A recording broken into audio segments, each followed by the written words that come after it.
Hey Brandi, this is Jason over at Bear Motor Company. Okay, sorry I've took so long to get this done, and I'm breaking one of my very own personal rules, and that is not giving pictures or videos of a truck that's not been cleaned up yet. But you've been extremely patient with me, and I don't think it'll hurt anything because showing you this pickup when it's dirty, you know, it'll give you an idea that it didn't come in covered in 6 foot of mud and all that. But what you're finally looking at there is the 02 model 2500 HD short wheelbase 4-wheel drive truck that I had sold that old boy down at Bernie. It's a 123,000 mile truck. I don't see a lot of dings, dents, or damage for a 125,000 mile truck. There's 2 little pieces that I'll show you on it. Like I mentioned, it's going to need a set of tires. The tires on it are, you know, they're beyond wore out. They're not unsafe to drive up and down the road, but it was certainly time to replace tires when Sid swapped this thing in.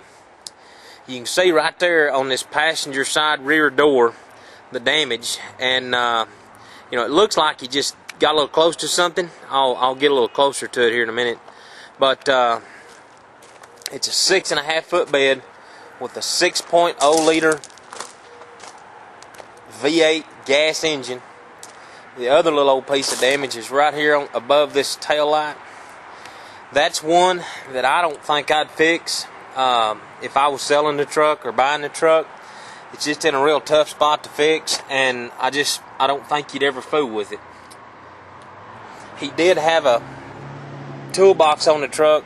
It's got a little black scuff right along that front edge right there. I think it'll come off, or a majority of that'll come off when we wash the truck. And that's something that we would do. I mean, we'd darn sure detail the truck and get that taken care of for you. Most of the pickups that we trade for from South Texas that have been ranched around out of come in a whole lot rougher shape than this. I mean, just, you know, mesquite scratches and busted windshields and dings and dents and all that. You had asked about the interior of the truck.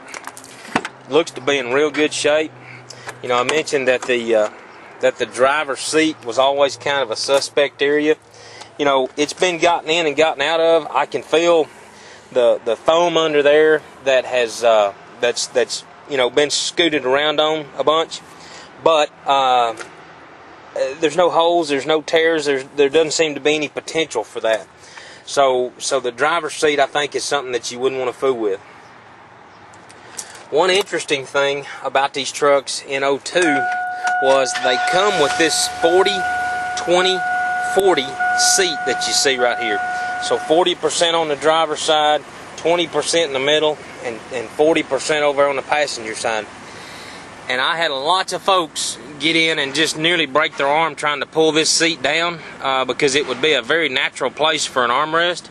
They don't roll down, they don't fold down though. So it would be something. There is a little conversion kit that a person can buy that would swap that seat around, and I think make a fold down armrest there. There's your 123 655. The truck does have AM/FM stereo with a CD player. Air conditioner's on. It's working. It's cold. The truck will have tilt steering and cruise control. Does not have power windows and power locks. It's just the manual roll-up windows and manual locks.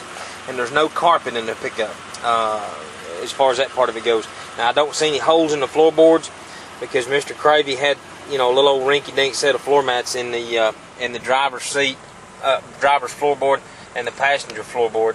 So you don't see a big hole in there and all that. Golly bum. Looks like he put a set of these ranch hand steps on it. You know, they're there. You can darn sure take them off if you didn't like the looks of them. He's got a heavy-duty grill guard that we actually put on. They don't make these anymore. It's called a Diamond B. The diamond part of it comes from the design. You can see it's a square piece of tubing, but it's turned up on a diamond's edge. So So it's got a square look, but it's twisted up, so it looks pretty good, real functional. I mean, you can bang, you know, all kinds of deers or anything like that and not have issues. I'm gonna try to get you a close up of this ding. Like I said, this is one, Brandi, that we would have to fix in order to sell it. I don't know what he got into. I got a little bit of red paint right here, but you can see the dent kind of starts back here and it goes all the way through the front of the truck, or the front of that door. It's not the biggest thing in the world, and it's not gonna, you know, keep the door from opening and shutting and all that. But it's something that I would intend on fixing.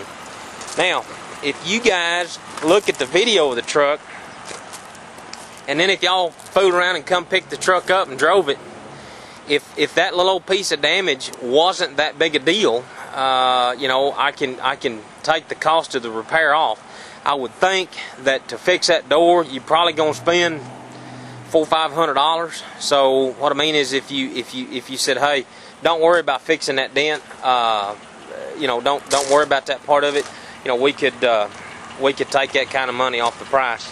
I didn't see this one before I started taking this video, but I can see a real slight crease right here. Looks like about a 8-inch crease. I don't know if you can see it on this video.